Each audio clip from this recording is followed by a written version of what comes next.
All right, let's jump into another deep dive. Today we're heading over to Africa. We're going to be looking at this really interesting idea that it could be like the perfect place for voice AI to really take off. Ooh, Africa. That sounds fascinating. What makes you say that? Yeah, well, I was reading this article on LinkedIn the other day called Why Africa is the Perfect Playground for Voice AI. And it just got me thinking, Interesting. Yeah, it was published pretty recently, actually. Just last month in November 2024 by Willy Seyama. Okay, and what's his background? So he's actually the founder and CEO of Initiate, which is a marketing productivity agency. So he definitely understands the power of communication and how tech can amplify that. Sure. But what really stood out to me was how he connected the dots between Africa's rich oral tradition and the potential for voice AI to really flourish there. Yeah. The way stories are passed down through generations, the role of the Mbangi. The griots, yeah. They're like the living libraries of their communities. Mm-hmm. Exactly. They've been transmitting knowledge through the spoken word for centuries. Yeah. And Seyama argues that this deep-rooted oral culture creates a really unique environment for voice AI. He points out that many African languages are primarily oral with limited written content. It's a really good point. Yeah, so voice AI isn't just some cool new gadget in this context. Right. It's a tool that actually aligns with how people already communicate and access information. Yeah, it's built into the culture in a way. Exactly. And it's not just theory either. Big tech companies are already taking notice. I read that Google's president for EMA recently announced a major investment in expanding voice search capabilities to 15 more African languages. Wow, that's a big deal. Yeah, it shows that they're seeing the potential here. And the numbers back it up too. The Global Voice AI Market Report 2024 predicts that the AI voice generator market will grow from $3 billion in 2024 to over $20 billion by 2030. And that's not even counting speech and voice recognition. Mm-hmm. Yeah, Fortune Business Insights expects that market to reach almost $85 billion globally by 2032. So those are some serious numbers. But here's the thing that I keep coming back to. If Africa is so well suited for this voice AI boom, why do we seem to be underestimating its potential? That's a good question. By 2030, Africa will make up nearly 21% of the global population. And it's the youngest continent with a median age of just 19.2 years. So they're digital natives, comfortable with technology. It seems like a no-brainer, right? It does, but I think it's more complicated than that. The Stanford AI Index Report 2024 actually highlights this growing AI divide where the US and China are dominating AI research and development. So other regions, including Africa, are kind of playing catch-up. So how do we bridge that divide? How do we make sure that Africa isn't just a consumer of voice AI technology, but a leader in shaping its development and application? Yeah, that's the key question. And that's what Seyama really gets into in this article and what I think we should explore today. Okay, so let's break it down. What are some of the key arguments he makes about why Africa is ripe for this voice AI revolution? Well, he lays out a few really compelling points. First, he talks about natural integration, this idea that voice-based AI systems just fit seamlessly with existing communication patterns, especially in rural areas. Okay, like imagine you need some quick medical advice, but the nearest clinic is miles away. What if you could just ask a voice assistant? You'd be like having a virtual doctor in your pocket. Exactly. Yeah, and think about the potential for cultural preservation too. Like we could use voice AI to document and share traditional stories, songs, knowledge, make sure they're not lost for future generations. Absolutely. It's not about replacing human interaction or anything like that, but using technology to bridge gaps and make information more accessible. Okay, so natural integration is a huge plus. What else? Well, he also talks about the potential for technical innovation driven by Africa's unique context. Remember how the continent leapfrogged ahead in mobile banking? They're already good at finding creative tech solutions to get over challenges with infrastructure. They took a problem, limited access to traditional banks, and turned it into an opportunity to become global leaders in mobile money. Yeah, exactly. He argues that the same ingenuity can be applied to voice AI. Imagine the kind of interfaces and applications that could emerge specifically designed for the African context and its linguistic diversity. That's a really cool thought. And speaking of languages, Seyama makes this really interesting observation that while English and French are widely spoken in Africa, they're often second languages, with a higher level of verbal than written proficiency. Interesting. So it kind of reinforces the idea that voice AI is just a more natural way for many people to interact with technology. Like they're already comfortable with a spoken word, so why not embrace technology that speaks their language literally? Right. But let's be real for a second. What about the challenges? He does address those in the article, right? Oh, yeah. He doesn't shy away from them at all. The diversity of accents and dialects across Africa is a big hurdle for developing accurate voice recognition systems. It's not just understanding different languages, it's about capturing the nuances within those languages. Yeah, he gives a specific example, right? Something about how even within South Africa, the Zulu language can differ from one region to another. Yeah, exactly. It highlights just how complex this is. But he also emphasizes that these challenges can be overcome. Okay. And that actually tackling them head on could lead to breakthroughs in voice AI technology that benefit not just Africa, but the whole world. So despite the hurdles, he's optimistic. Absolutely. And he ends the article with this really bold call to action, directed specifically at OpenAI, the creators of ChatGPT. Ooh, okay. I'm intrigued. What does he propose? He challenges them to make their advanced voice AI features freely available in Africa. Wow. That's a big ask. What's his reasoning behind that? He believes it would be mutually beneficial. OpenAI would get this huge amount of data for training and development, and African users would get access to this cutting-edge technology that could unlock a whole bunch of opportunities. Yeah, he paints a pretty compelling picture of that in the article's conclusion, talking about how access to these tools could lead to new solutions for healthcare education, even financial inclusion, empowering communities to create a brighter future. It's a powerful vision, and I think it's a great place for us to start really digging into the specifics of how voice AI could actually transform different sectors in Africa. Yeah, for sure. But before we get into that, what stayed out to you from this initial look at Seyama's argument? What resonated most?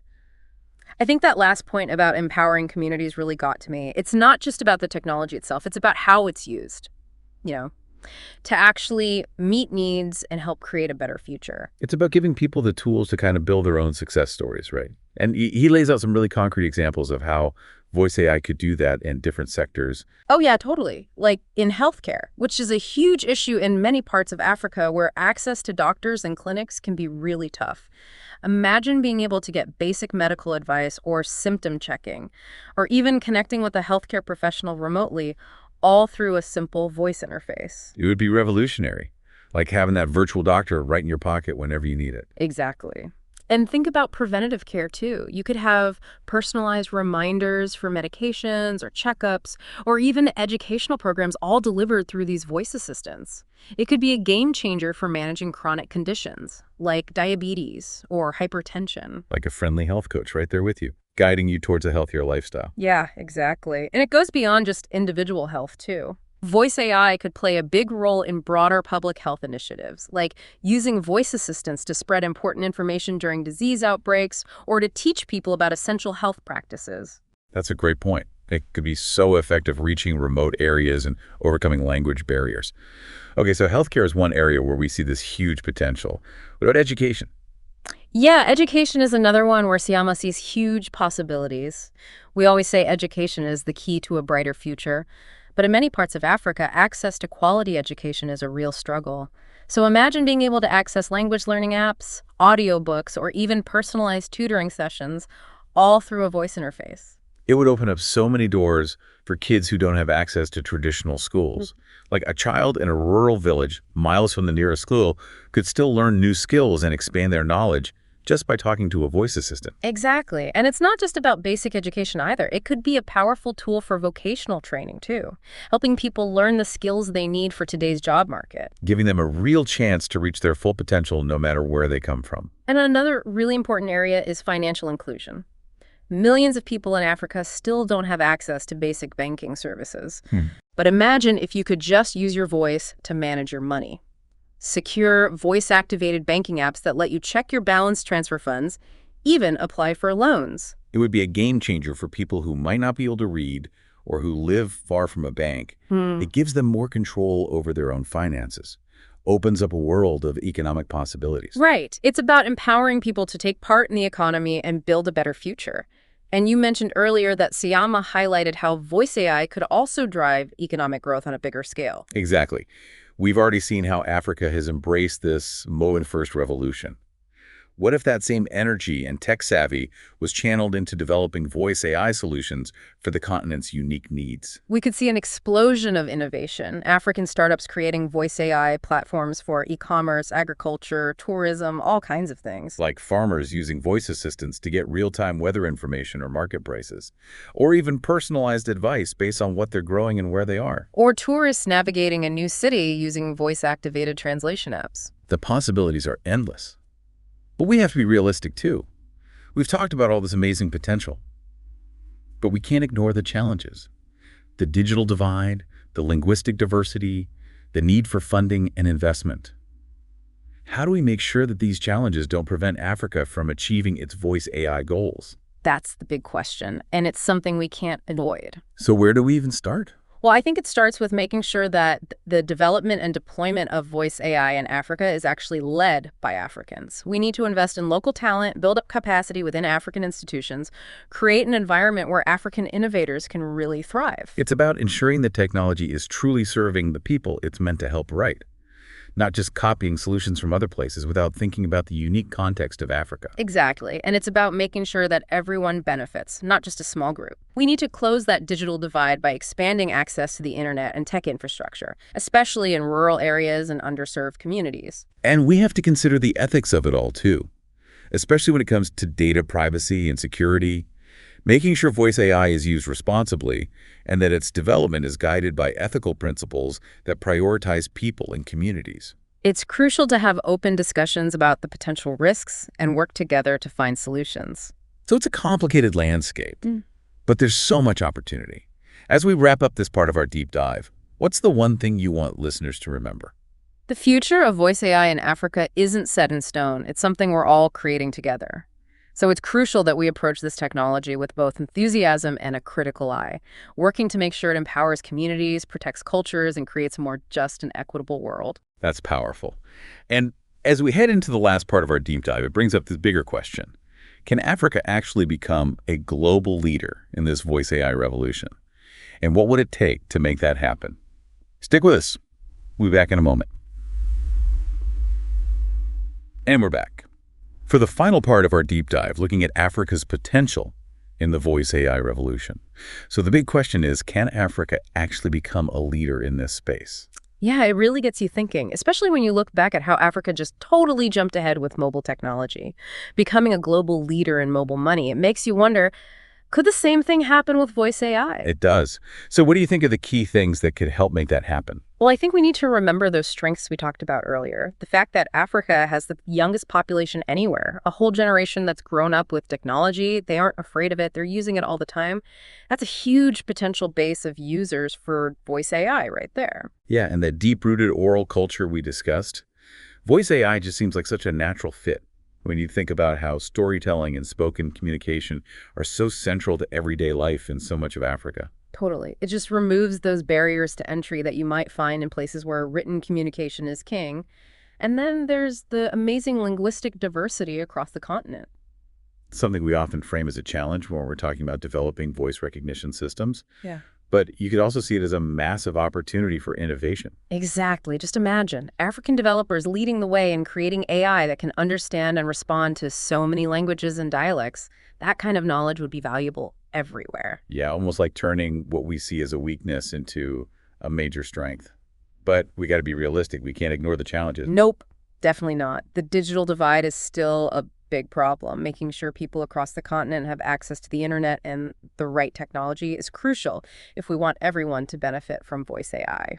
And what about funding and investment? If African startups and researchers want to create and scale these solutions, they need the money to do it. Exactly. We need to see more support from governments, investors, even the big tech companies out there, people willing to collaborate with African innovators. And we can't forget about having policies and regulations that make sense. We need frameworks that encourage innovation, but also make sure things like data privacy and security are taken seriously. Lots of moving parts. But let's go back to Seyama's article. Remember how he ended with that bold call to action directed at OpenAI, telling them to make those advanced voice AI features they've got freely available in Africa? I do. I think that's the kind of approach we need more of. It's about creating partnerships and collaborations that really leverage global knowledge while also empowering local talent to shine. So it goes beyond just handing over technology. It's about sharing what we know and building capacity within Africa. Exactly. We need to see African researchers, developers, entrepreneurs taking charge of this future, shaping what voice AI looks like on the continent. Just imagine a future where voice AI is being used to improve healthcare in rural villages, to help small businesses grow, to keep indigenous languages alive, connecting people across all kinds of barriers. It's a powerful vision, and it feels achievable. A future where technology is used to make things better for everyone. So as we wrap up this deep dive, what's the one thing you want to leave our listeners with? I think it's that the future of voice AI in Africa is still being written, and it's not something that's going to be handed over to the continent. It's something that Africans themselves are going to create. It's a story that's just getting started, and we all had a part to play in how it unfolds. So to everyone listening, we want to leave you with this. What do you think voice AI's role will be in Africa's future? How can we all make sure it's used to lift up communities, protect those rich cultures, and create a more just world for everyone? Hold on to those questions. Keep digging, keep asking those tough questions, and never stop imagining the possibilities. Until next time, deep divers.